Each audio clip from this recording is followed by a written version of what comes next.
cries of a rabid dog have never ceased to haunt me, and the screams of its human victims as they came down the street of the village when I was a child.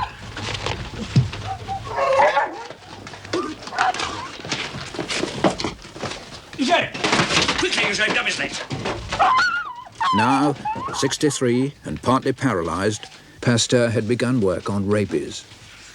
Although not a major killer, it was the nature of rabies that made it legendary. A single bite would lead to convulsions, paralysis, and death. Keep your hand steady, monsieur. Keep it steady. The onset of age, Rue, about which I can do nothing.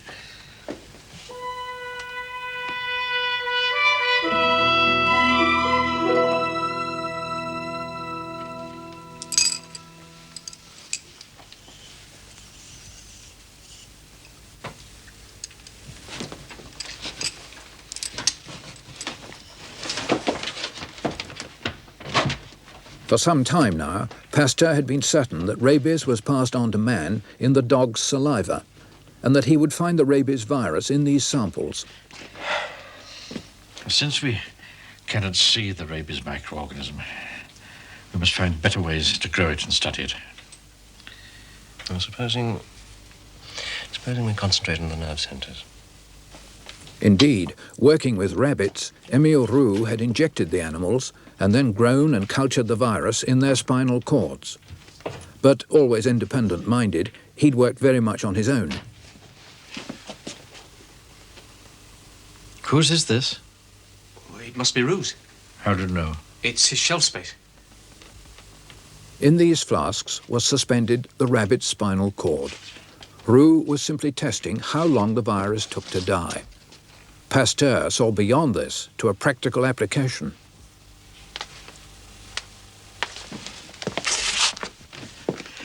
I want you to go to the glassblower, get him to make 3 dozen bottles exactly like this, only bigger, so that I can speed up the drying process. All right? And get some potash.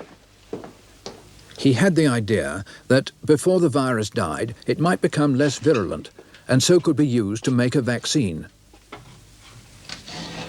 However, he omitted to tell Roux what he was doing.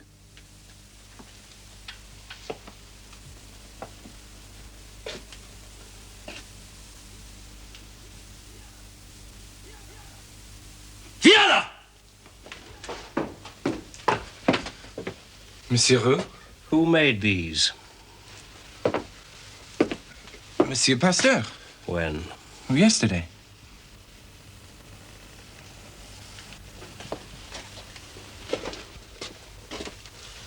Why do you think he has to copy my work, Eugène? Tell him that rabies can be his now. I no longer have any wish to be associated with it. Tell him he can scramble to glory on the back of someone else.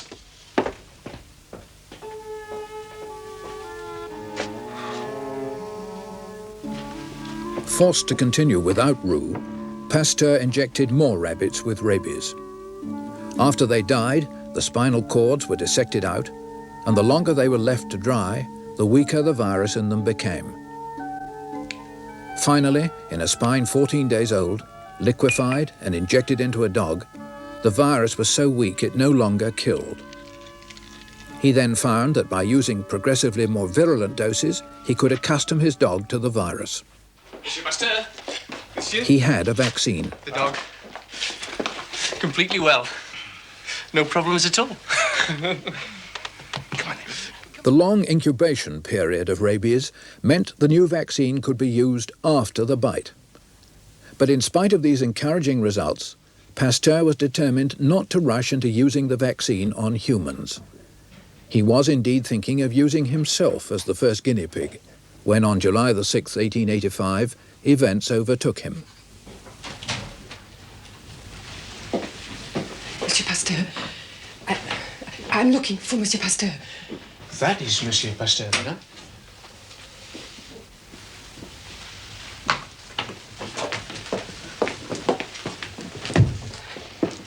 Then will you save my child? I suggest you try a hospital, madame. Monsieur Pasteur is not a doctor. Your son, sir? No, sir. It was my dog that bit him. Then why do you come here? The dog was rabid, sir. I was bitten on the arm. We took him to a doctor in Strasbourg. Then your doctor will have done all that is necessary, madam. I am only a chemist. It was the doctor who told us to come here, sir. He said you could cure rabies. In animals, madam. Only in animals.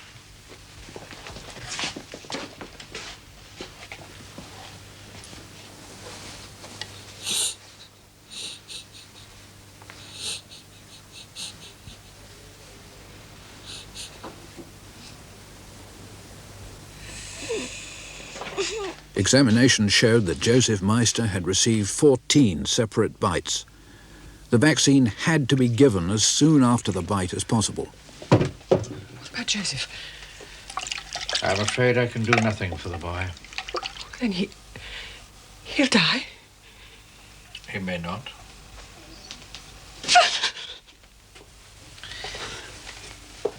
I'm very sorry. But you arrive on my doorstep, madam, unheralded and unannounced, and on the testimony of hearsay ask me to save your child. You make things very difficult for me.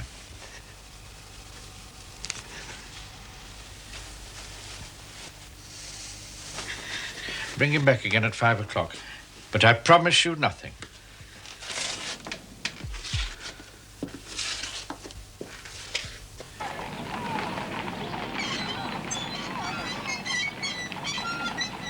What deterred Pasteur from inoculating the boy was not only his own doubts, but the implacable opposition of a large number of doctors who resented a chemist meddling in medical affairs. Fearful of the consequences of helping, he consulted an old friend at the academy, Dr. Edme Vulpian.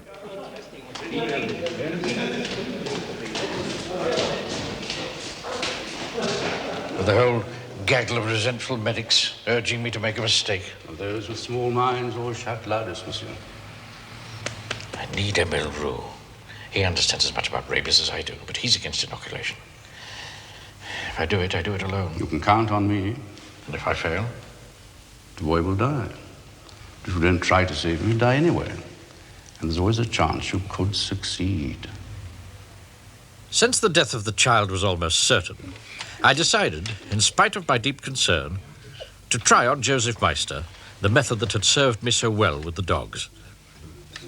The operation was performed in the presence of Dr. Vulpian by Dr. Jacques Granchet, one of the first French physicians to study bacteriology.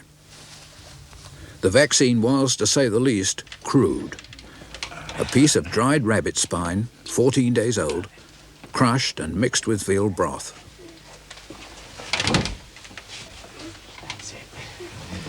It's all right.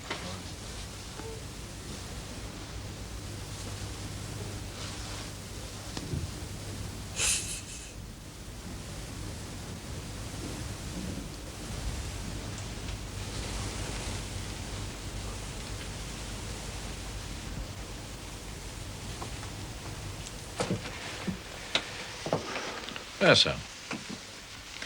Not the painful experience you'd feared, was it? And what if he dies? What is the world going to say about the great Pasteur then? What happens to one boy now, Emile, can't affect what you've achieved in the past. It'll be 4 years' work gone. Just like that. We neither know how the vaccine works nor why. And if it fails, when it fails, what are we going to tell France? We're sorry? It worked on dogs? A few dead dogs in a field and nobody cares, but a few dead human beings, that's quite a different matter. Then stop this self-imposed exile and help us to discover why it works. He stole my idea, Loire. No, Emile. And whose idea was it in the first place to study the weakening of the virus by exposure to air? And whose was the crucial idea to make a weakened vaccine that way? Oh, yes, always the final theatrical gesture for the greater glory of France, and after that, humanity. He almost ruined our work on anthrax by announcing his method prematurely. Now he's about to do the same with rabies. No. I could never work with him again. I must tell you that I'm seriously beginning to question your motives for opposing him in this way. Are you? Well, this is what we should be looking at. A major killer, diphtheria. Not indulging in theatricals like human inoculation. Pasteur needs help on rabies. This is the bacterium diphtheria, which produces devastating effects throughout the body. Heart failure, paralysis, kidney damage. It is only found in a small membrane in the throat. So how does it produce this total bodily disruption? Answer that question, and we may come to grips with one of the real fundamentals of bacterial behavior.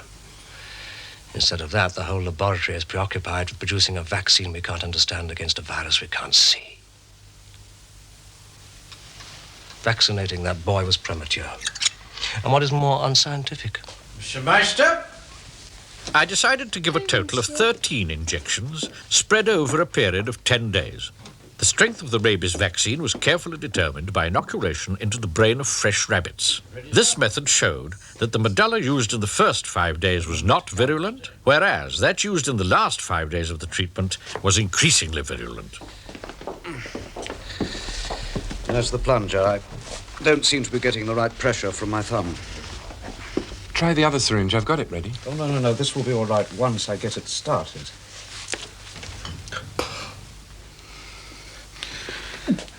Loire.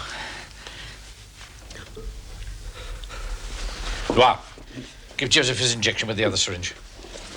Come into the other room.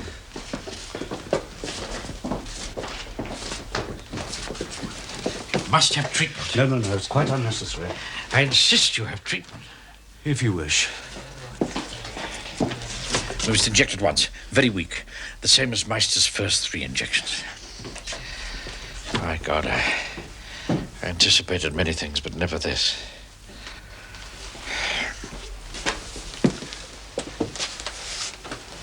Are you really going to have the treatment? Do you think, young man, that I would do this every morning if I wasn't absolutely sure of the method? Fortunately, we have an abundance of the vaccine already prepared.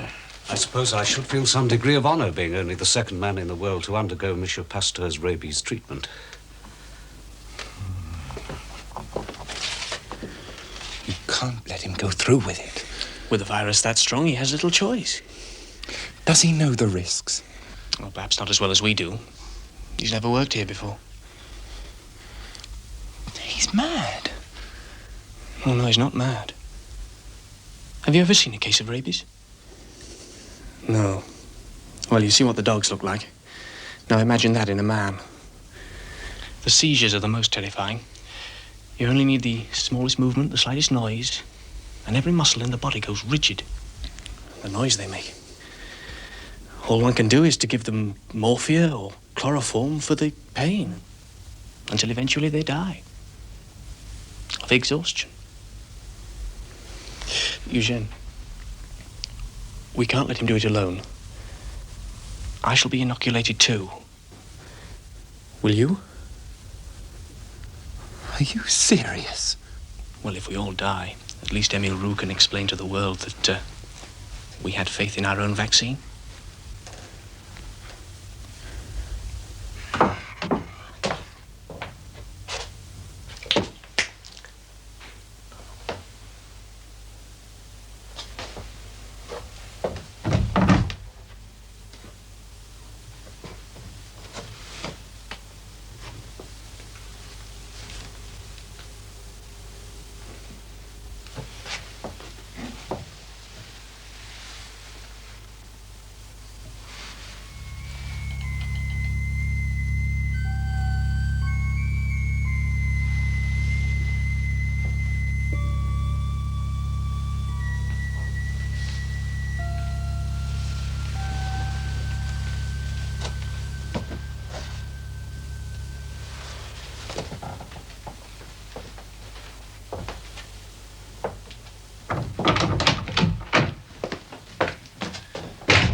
Emile? Who was being treated? Was it Pasteur? No. It was a man I saw with my own eyes through that door. Now, who was it? You should pay as much attention to listening at keyholes as you do to looking. Who was it? Granchet, Viala, and me. I don't believe you. You're out of your minds. We work with the stuff. How do you know we won't be infected? We could be infected already. Even you can see the difference between inoculating a child who's been bitten and the lunacy of inoculating a man who hasn't. Or maybe you can't. I have the boy to attend to.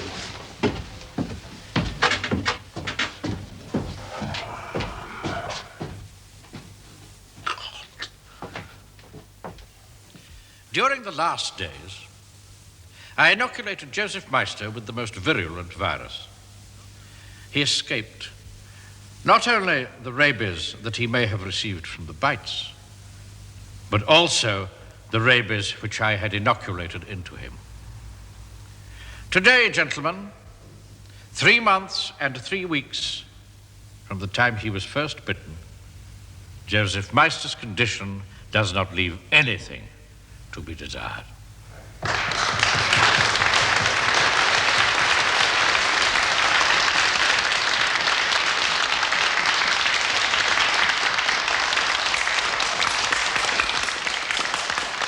One success acknowledged, and of course your own survival, which remains a professional secret.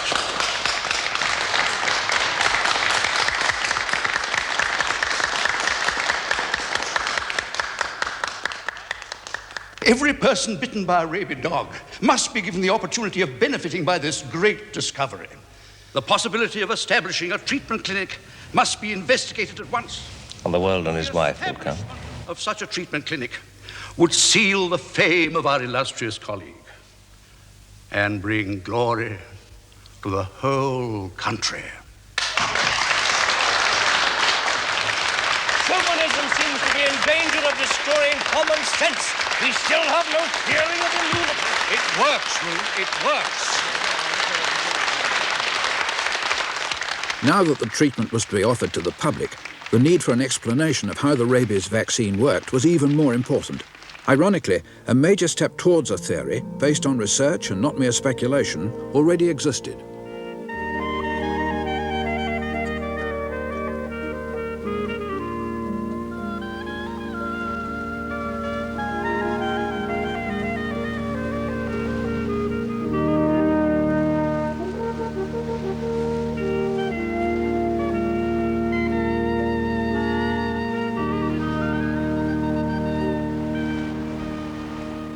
It was the work of a Russian zoologist, Ilya Mechnikov.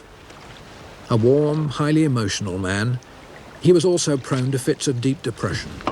This had led to 2 attempts at suicide, and he was here in Sicily recuperating from the last one, which had followed his dismissal in 1882 from the University of Odessa for political activities. Now, in the sea off Messina, he'd been occupying himself with a study of primitive marine animals, in particular, the minute larvae of starfish. It was whilst doing this that, in his own words, the great event of my scientific life took place. Success. Torniamo a terra.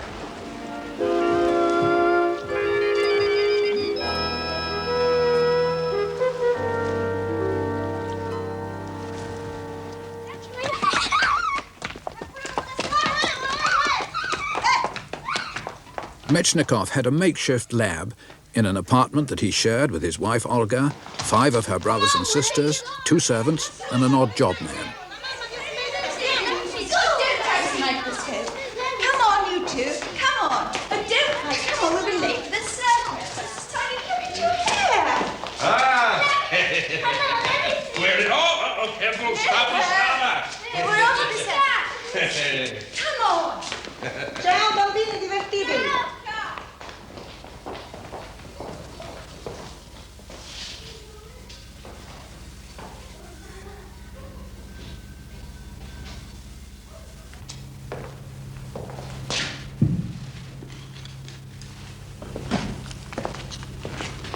For more than 10 years now, Mechnikov had been studying digestion in primitive animals, animals without a stomach. He'd seen how their food was digested by millions of scavenging cells moving throughout their body. But he'd also seen cells like these in quite advanced animals, like the starfish, which had digestive organs. So he was now wondering what the function of these scavenging cells was in higher animals. This was the question he was hoping to answer with his studies on the larvae of starfish. I was alone with my microscope, observing the life of the mobile cells of a transparent starfish larva, when a new thought suddenly flashed across my brain. It struck me that similar cells might serve in the defense of the organism against harmful intruders. I said to myself that a splinter introduced into the body of the starfish larva should soon be surrounded by cells in the same way as can be observed when the white cells surround a splinter in the finger of a man to form pus. No sooner had the idea occurred to me than I decided to put it to the test. There was a small garden to our dwelling, in which we had a few days previously organized a Christmas tree for the children on a small rose bush.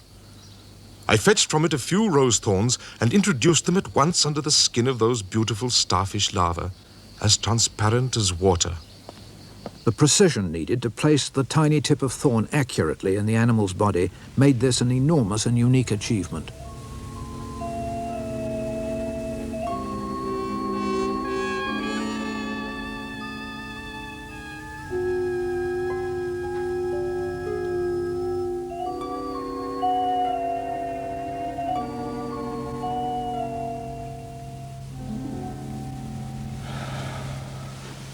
But the reaction, he knew, would not be immediate. Even if it occurred at all, it would take at least 12 hours.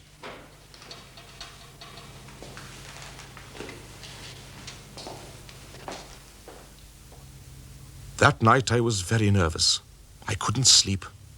All I could think about was the results of my experiment.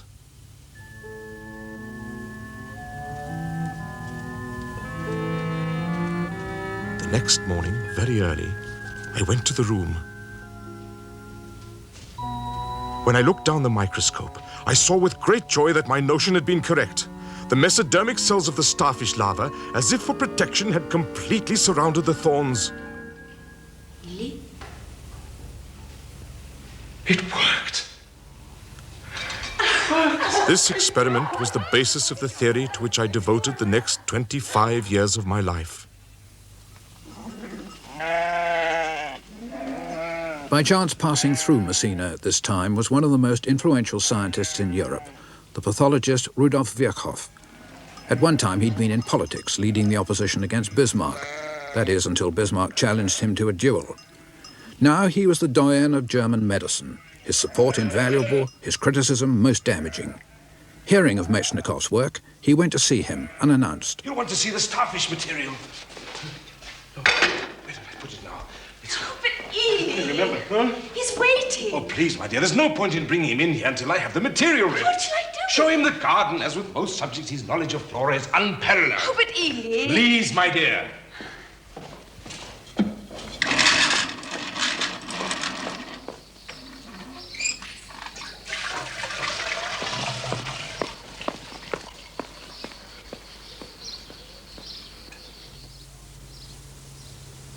May I show you the rest of the garden? Thank you.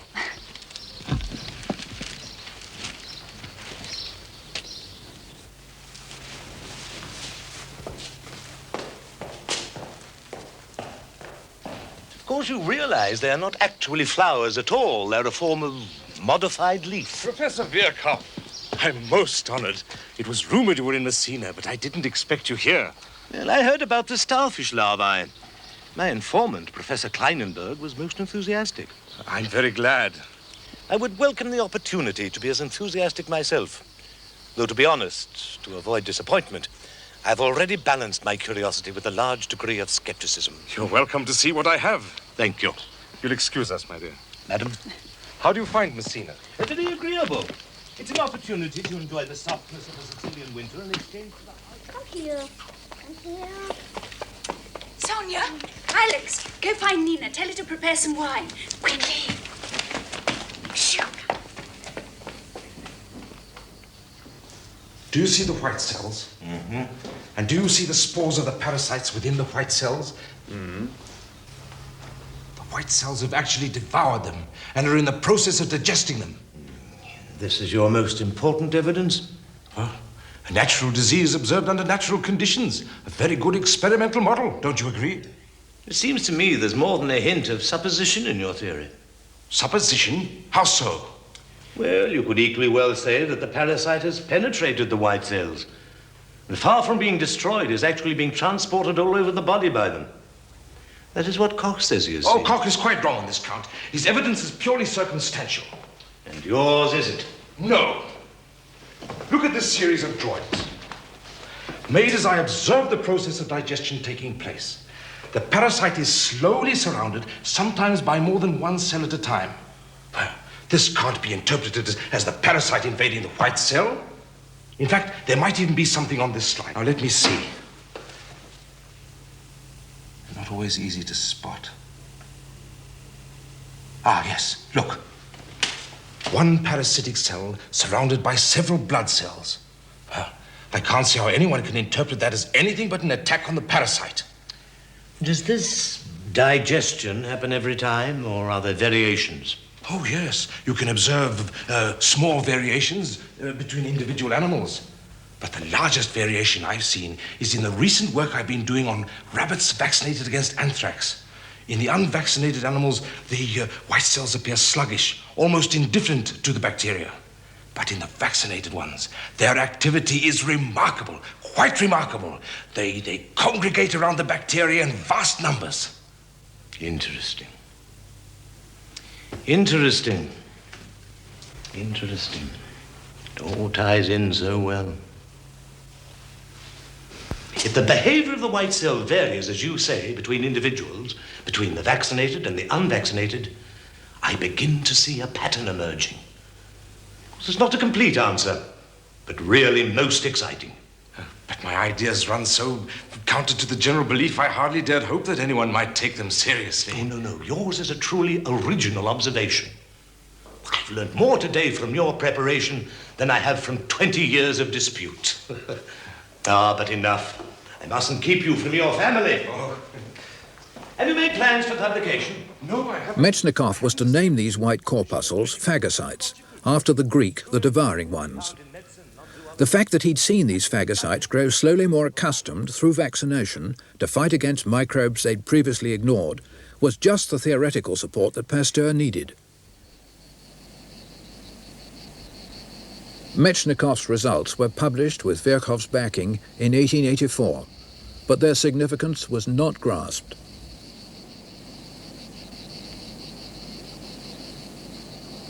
Without a theoretical backbone, the fate of Pasteur's vaccination program remained as uncertain as ever. Pasteur's rabies clinic was opened next to his laboratory in October 1885. As Roux had predicted, people bitten by rabid dogs came from everywhere. 19 Russian peasants, all attacked by a rabid wolf, had arrived from Smolensk. The preparation of the vaccine had become the chief occupation of everyone, except Roux. Monsieur, can you tell me how much you charge for the rabies treatment? I can assure you, madam, were I actively involved in this clinic, my services would be quite free, including the post-mortem. So that you're accustomed to it, you know what the problems are. Marcel Rado. Oh, yes, I recall your face. You've been here before? Yes, monsieur. And you know what to do. Well, quite a little gathering. I understand, Pasteur, you're awaiting the arrival of 4 children from New York? News travels fast. Let us hope the circus is worth their while when they arrive. I do wish, Roux, that your hostility on these public occasions was a little less overt.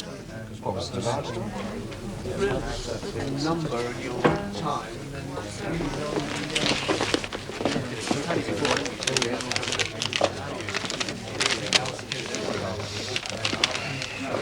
Louise Pelletier. That you or the child? The child.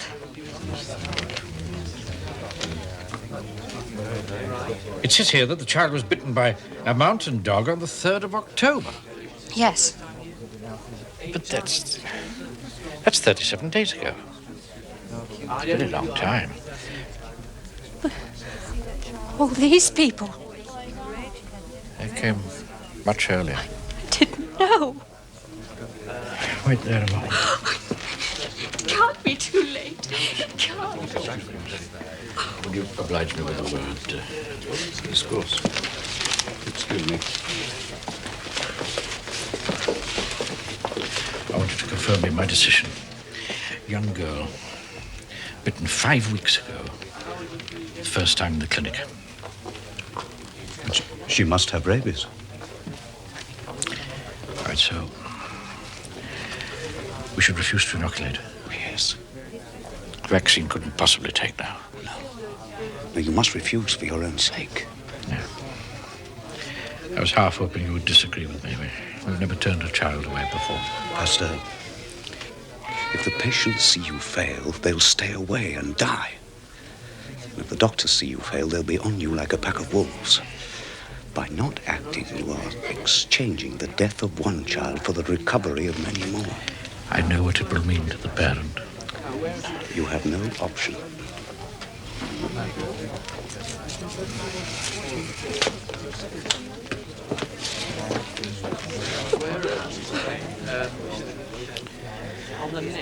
I'm afraid we have to say no. You see, if the child already has the disease, the vaccine won't do any good. No one said. I do understand.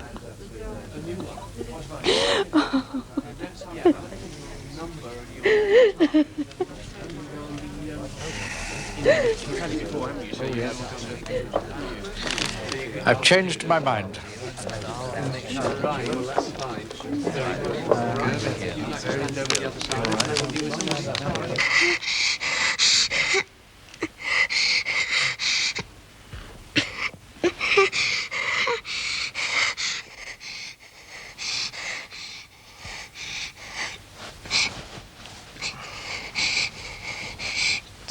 Go away.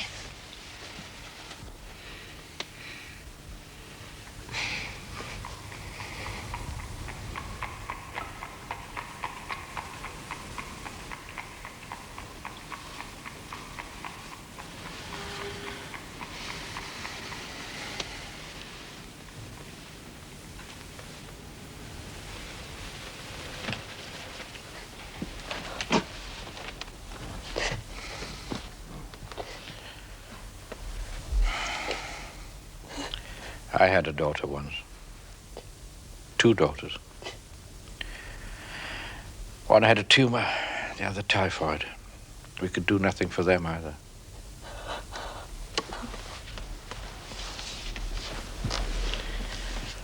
I wish I could have saved your child.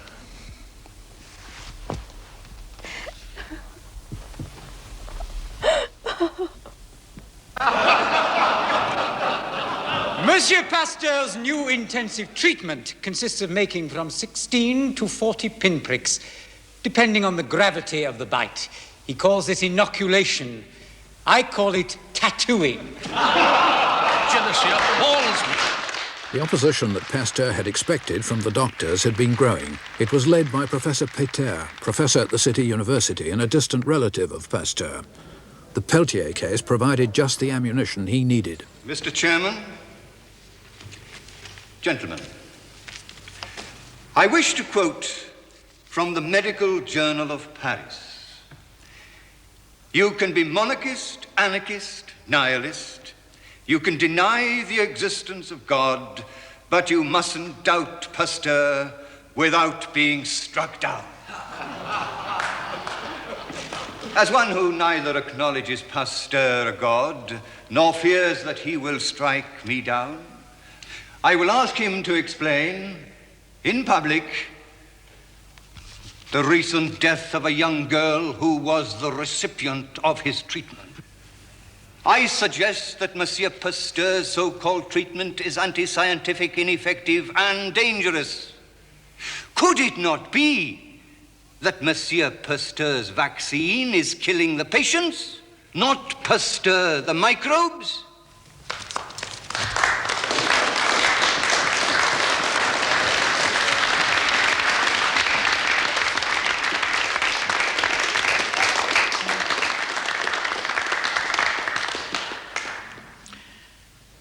presume that the learned professor, when he refers to microbes, is actually referring to microorganisms.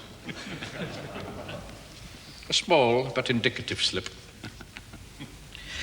In the face of the prevention of one of the most fatal diseases known to man, my detractor sees fit to exercise his irony. That is his prerogative. But to distort the truth is not. He is well aware of the official inquiry, which concluded that of the 320 cases they studied, 40% had died from bites by rabid dogs. But, sir, how do you know the dogs who bit your patients were rabid? Answer me that. He also sees fit to ignore the figures quoted by my colleague, Professor Boulay.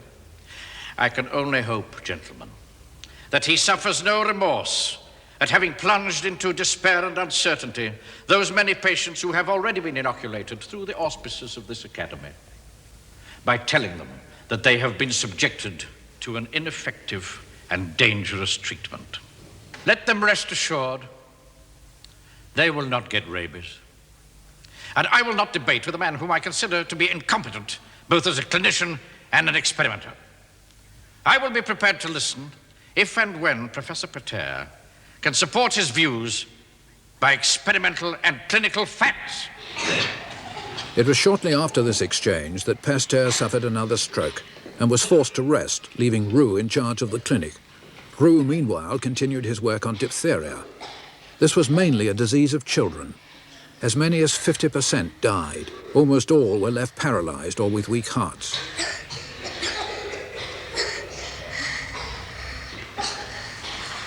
There is already an active discharge from this child's throat. You'll find your microbes highly active, sir. Extremely acceptable to you, somewhat less acceptable to the patient. What's the color of the actual membrane? Already yellow.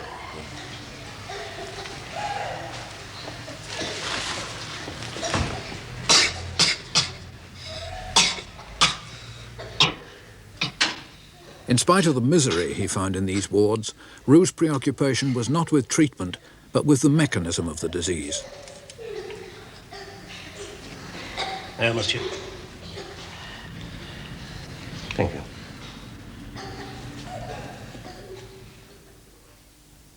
Like others before him, Roux had only found these club-shaped bacteria on a small membrane in the throat. So how did they cause such damage throughout the body? Did they secrete a poison that was carried round the body in the blood? Roux was determined to find out. He took the microbes and grew them in flasks of broth. After 4 days' incubation, he used a very fine porcelain filter designed by himself to separate the microbes. He was left an amber-coloured filtered liquid. If there was a poison secreted by microbes, it would be here. The liquid filtrate was completely clear, slightly acidic, and free of living organisms. I injected it subcutaneously into animals in doses of 2 to 4 cc's. I waited for the telltale signs. The ruffled hair, the dragging legs. But nothing happened. There must be a poison there. There must be. Emile, if there's no spread of diphtheria microbes, there must be a poison, or why should people die? They're saying another child has died of lab rabies. The Ravaillac boy, the one that was kicked whilst he was playing outside the clinic. His doctor reported kidney failure, but now there are rumours. Why'd you tell me? Rabies is Pasteur's concern, not mine. I should have known. With Pasteur away, and Roux still hostile to the rabies treatment, Loire was left to investigate the death of the Ravaillac child alone.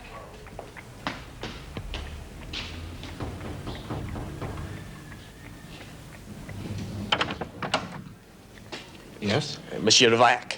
Yes. I'm from the Pasteur Clinic. He killed my son. I don't understand. Ask the Commissioner of Police.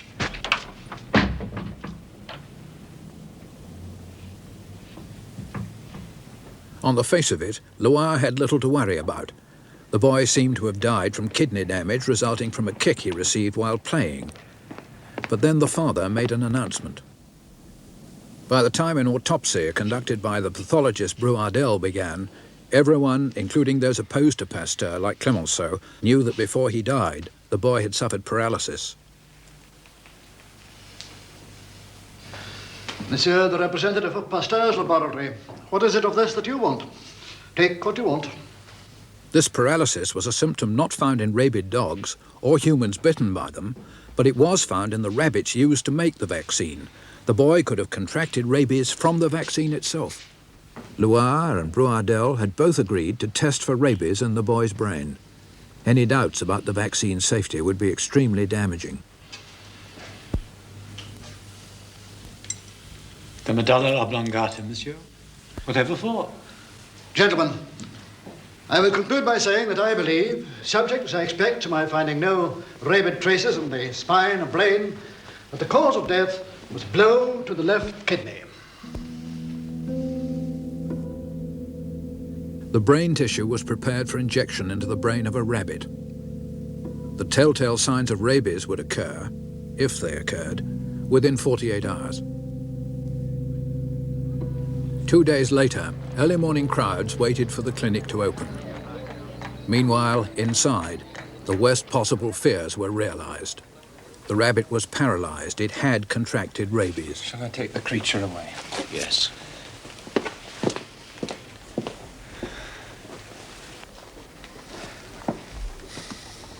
Well, you're going to open the clinic. Wouldn't Pasteur? You're going to go on vaccinating hundreds of people when there is a doubt. There is no doubt. Brouardel's official report says he died from a blow to the kidneys. We don't have to say anything. We still have no idea how the vaccine works. You've no inkling whatsoever how that boy died.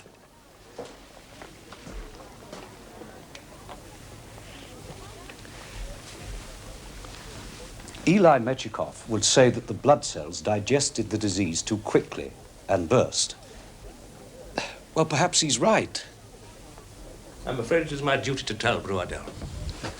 If Brouardel has done his experiments, let Brouardel tell us. I shall go to him tonight. If that is where your allegiance lies, Emile, then go.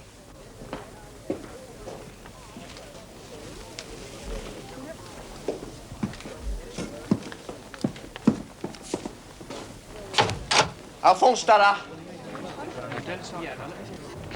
En route's visit to Brouardel, he was accompanied by Loire. For an hour, the two men inside discussed whether or not to reveal the results, while Loire waited outside.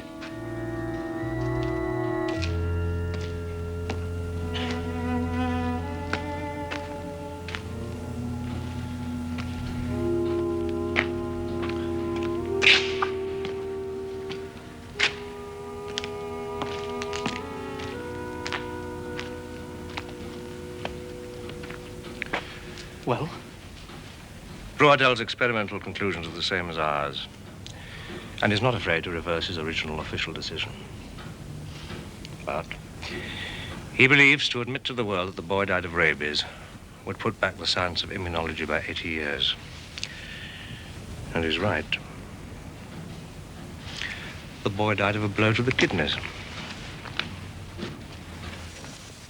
A boy, Révaillac, inoculated by Monsieur Pasteur's intensive method, has died. The very method that seems to have elicited such loyal support from Monsieur Pasteur's colleagues patently failed to save the boy's life. So why did he die?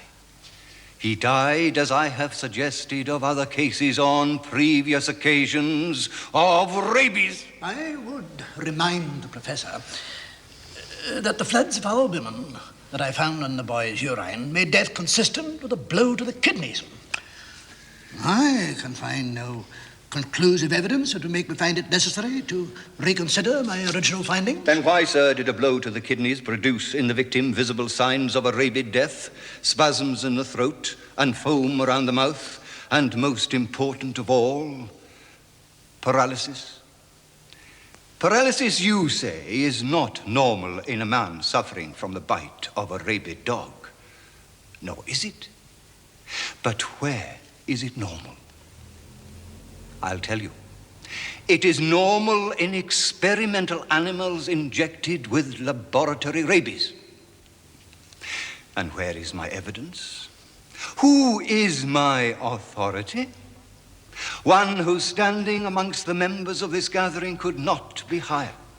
I refer, of course, to Monsieur Pasteur himself. Am I correct in believing that Professor Peter is not just pointing out a few failures, but accusing Monsieur Pasteur and his colleagues of murder?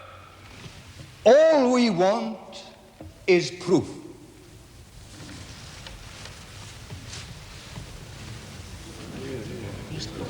So, in its absence, I assume that this gathering accepts that my assertions and all that they imply for the future of Pasteur's clinic and of vaccination in this country, that my assertions are correct.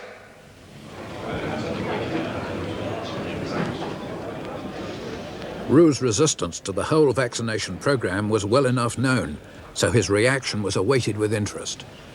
Mr. Chairman, gentlemen, like Professor Peter, I too have my doubts about the wisdom of inoculating human beings. And the death of Jean Ravaillac, which no one here can adequately explain, will feed those doubts and those uncertainties. But I ask the professor to set his doubts aside, not to forget them, but to set them aside for the sake of the general good. No, sir. For his accusation that the treatment is dangerous is based on mere prejudice. What does he want?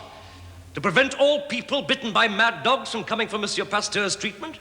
Is he prepared to take responsibility for this action? If he is, how many deaths will he have on his conscience? Professor Peter attacks one of the greatest discoveries made by man. I have no fear when I say to him that he has conducted a base and deplorable campaign. This complete reversal by Roux saw the effective end of Peter's opposition. Thanks to the work of Monsieur Pasteur, French science has been placed on the topmost rung. And I propose that an institute be set up and that that institute be called the Pasteur Institute.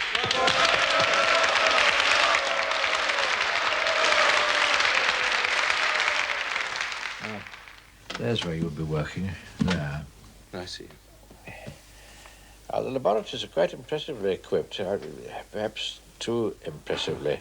You do me great honor to invite me here. Oh, that's one thing I was determined to do. To see that the staff consists of people whose work I approve of. You're very kind. Oh, no. Your theory on phagocytes was the only one that was backed by observation and which made sense. I believe you're on the right road. And yet it's not the opinion of Émile Roux. How difficult it is to obtain the triumph of truth. Opposition is a very good stimulant, but bad faith, such a pitiable thing. Then I had a brainwave. Incubation. The microbes in a child's throat must incubate for several weeks, so I allowed my microbes to do the same. Instead of 4 days, I left them incubating for 42. And I was right. The longer they incubated, the more lethal they became, till eventually a minute dose would kill off countless guinea pigs. So you see, I have proved that in diphtheria it is not the microbes that kill, but the poison they secrete. So we should now be able to acclimatize the animal and so produce an immunity. You cannot produce immunity, Monsieur Roux, unless the white corpuscles eat up the microbes, as I have proved. And with diphtheria, you say you have no microbes, so phagocytosis is impossible. Then you will have to adjust your theory to accommodate my discovery. I will adjust my theory when you produce a vaccine which produces immunity. Oh, I beg your pardon. No, I was just leaving. Au revoir, gentlemen. Au revoir. I feel very fortunate in having him here. He's amiable, but misguided. Perhaps you'll both be proved right.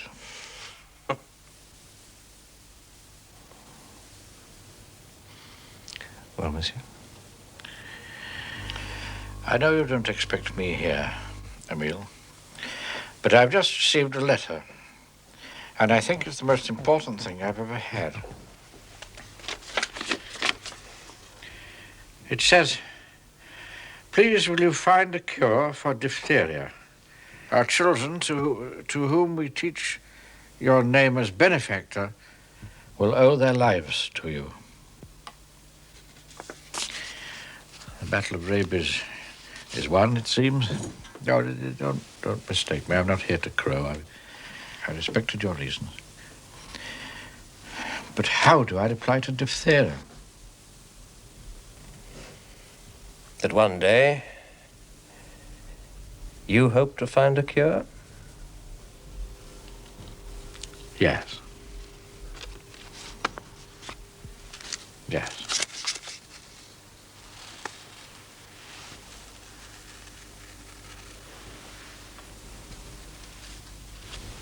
Oh, my son, if only I had another life before me. With what joy I would enter into my researches on crystals.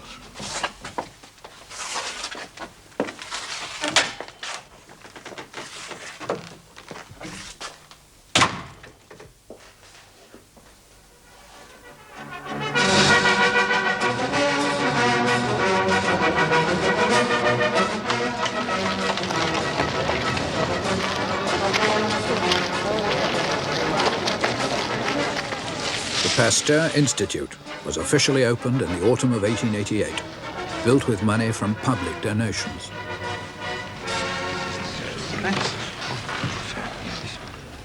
It is with bitter grief that I come here. A man vanquished by time, deprived of my masters, even of my companions in the struggle. It is a hard task when you believe that you have unearthed a scientific fact and want to tell it to the world. It is a hard task, I say, to train yourself for days, for weeks, sometimes for years, to fight with yourself, to try and ruin your own experiments. But when, at last, you have arrived at a certainty, your joy is one of the greatest which can be felt by a human soul. And the thought that you will have contributed to the honor of your country renders that joy still deeper. For if science has no country, the scientist must have one. And French science, by obeying the laws of humanity, tried to extend the frontiers of life.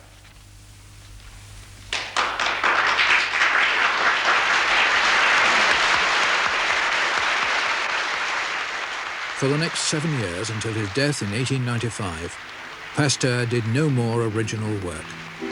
Eventually, Émile Roux was to take over the direction of the Institute. The great French triumphs of the last 25 years were over. The research on diphtheria, so brilliantly begun by Roux, was to be continued by Émile Behring in Berlin. The initiatives that had been with France slipped slowly away to Germany.